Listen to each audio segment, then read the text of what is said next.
കേന്ദ്ര വിദ്യാഭ്യാസ മന്ത്രി ധർമ്മേന്ദ്ര പ്രധാൻ യുഎഇയിലെത്തി അബുദാബിയിലെ ഐഐടി ഡൽഹി ക്യാമ്പസ് സന്ദർശിച്ച ശേഷം അടൽ ഇൻക്യുബേഷൻ സെന്റർ ഉദ്ഘാടനം നിർവഹിച്ചു. നാളെ ദുബായിൽ IIM അഹമ്മദാബാദ് ക്യാമ്പസ് ഉദ്ഘാടനത്തിൽ മന്ത്രി പങ്കെടുക്കും. 2 ദിവസത്തെ ഔദ്യോഗിക സന്ദർശനത്തിനായാണ് കേന്ദ്ര വിദ്യാഭ്യാസ മന്ത്രി ധർമ്മേന്ദ്ര പ്രധാൻ യുഎഇയിലെത്തിയത്. IIT ഡൽഹി അബുദാബി ക്യാമ്പസിൽ വിദേശത്തെ ആദ്യ അടൽ ഇൻക്യുബേഷൻ സെന്ററിന് മന്ത്രി തുടക്കം കുറിച്ചു. ക്യാമ്പസിലെ PhD ബിടെക് കോഴ്സുകളും അവതരിപ്പിച്ചു. ഊർജം, സുസ്ഥിരതാ വിഷയങ്ങളിൽ PhDയും കെമിക്കൽ എഞ്ചിനീയറിംഗിൽ ബിടെക്കുമാണ് ആരംഭിച്ചത്. അബുദാബി വിദ്യാഭ്യാസ അതോറിറ്റിയായ അഡക്കിൻ്റെ ചെയർപേഴ്സൺ സാറ മുസല്ലവുമായി മന്ത്രി കൂടിക്കാഴ്ച നടത്തി.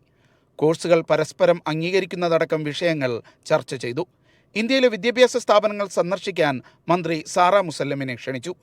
ഇന്ത്യൻ പാഠ്യപദ്ധതിക്ക് UAE നൽകുന്ന പിന്തുണയ്ക്ക് മന്ത്രി നന്ദി അറിയിച്ചു.